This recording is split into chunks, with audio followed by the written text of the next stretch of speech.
Team गठित करना है अपने उद्देश्य क्या है? 1998 से 98 से मेरे परिवार का, विशेषकर मेरे पिताजी और मेरी माँ का रायगढ़ वासियों के साथ एक दिली और पारिवारिक लगाव है। रायगढ़ की जनता और जोगी परिवार के बीच का जो रिश्ता है वो कोई पार्टी का नहीं है, परिवार का रिश्ता है। और मेरी जो बहनें भी हैं उन्होंने भी अपना घर यहीं बसाया है, तो मेरे लिए तो रायगढ़ अपने घर की तरह है।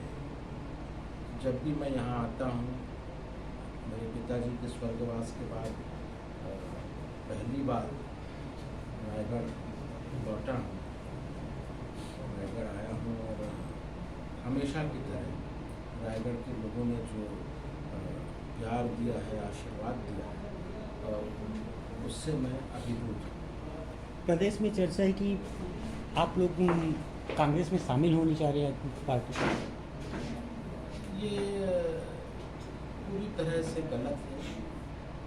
मेरे स्वर्गीय पिताजी अजीत जोगी जी ने एक लक्ष्य निर्धारित किया था, उनका एक सपना था कि 2023 में छत्तीसगढ़ में क्षेत्रीय दल की सरकार बने, छत्तीसगढ़ियों की सरकार बने, एक ऐसी सरकार बने जो खुद अपने निर्णय ले सके, जिसे हर निर्णय के लिए, हर फैसले के लिए दिल्ली की तरफ न देखना पड़े।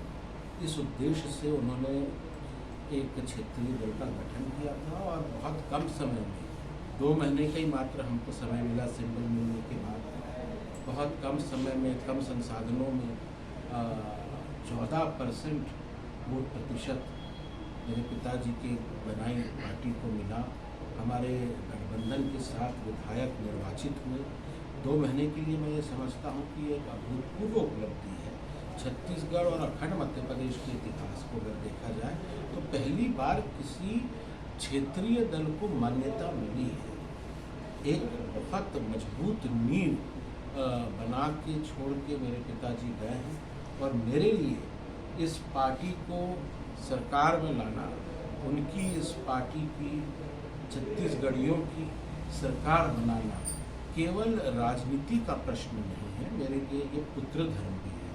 और मैं समझता हूँ न केवल मेरे लिए, अजीत जोगी जी पूरे छत्तीसगढ़ के पितृ पुरुष थे, तो हम सभी उनकी संतानें हैं। जितना प्यार वो मुझसे करते थे उतना हर एक छत्तीसगढ़ियों से उन्होंने किया, बहुत कुर्बानी दी, और उनका जो अधूरा काम है उसको पूरा करना हम सबके लिए पुत्र धर्म के समान है, और इसके साथ हम कोई भी समझौता नहीं करेंगे। मेरा विलय अगर होगा तो केवल छत्तीसगढ़ की जनता से होगा। आगामी चुनाव में तो तीसरी पार्टी की भूमिका प्रदेश में निभा पाएगी? हम स्थानीय मुद्दों को लेकर जनता के बीच में जा रहे हैं। सरकार ने जो वादा खिलाफी करी है, आखिर जनता ने किसी 2.5 साल के फॉर्मूले पे या किसी चेहरे को देखकर कांग्रेस पार्टी को अभूतपूर्व और ऐतिहासिक जनादेश 2018 में नहीं दिया था। उन्होंने उनके जन घोषणा पत्र को देखा, जिसमें शराबबंदी लागू करने की बात कही गई थी, 1500 सामाजिक आर्थिक गरीबों को पेंशन देने की बात कही गई थी, बेरोजगारों को 2500 रुपया महीना बेरोजगारी भत्ता और नौकरी देने की बात कही गई थी। इन वादों पर जनता ने इस सरकार को निर्वाचित किया। उन जनता को भरोसा था कि जन घोषणा पत्र में जो बातें कही गई हैं उसको वो पूरा करेंगे। एक भी बात उन्होंने पूरा नहीं की है। शराबबंदी की जगह पूरे प्रदेश को शराब मंडी में बना दिया, पेंशन देने की जगह टेंशन दे रहे हैं, बेरोजगारी भत्ता की जगह जब हम नौकरी मांगने जाते हैं तो हमको धक्का मिलता है। छत्तीसगढ़ियों की जब तक अपनी खुद की सरकार नहीं बनेगी तब तक बेरोजगारी की समस्या रहेगी। ये जो 4 चिन्हारी बनाए हैं भूपेश बघेल जी, नरवा, गरवा, गुरवा और बाड़ी, उससे कहीं ज़्यादा जरूरी है, कहीं ज़्यादा ऊपर है नारी और बेरोजगारी। उनका ध्यान इन मुद्दों पर रहना चाहिए कि नरवा, गुरवा, बाड़ी और इस सब से काम नहीं चलने वाला। राम राज में दूध मिले, कृष्ण राज में घी, आदरणीय भूपेश बघेल जी के राज में दारू मिले, गोबर बेच के पी। अंतिम सवाल, कांग्रेस की कला का क्या आपकी पार्टी फायदा उठा पाएगी? कांग्रेस पार्टी के अंतःकलह का आपकी पार्टी फायदा उठा पाएगी? जनता ने जन घोषणा पत्र को देखकर वोट दिया है। कौन मुख्यमंत्री रहता है, कौन मुख्यमंत्री नहीं रहता है, ये कोई विषय नहीं है।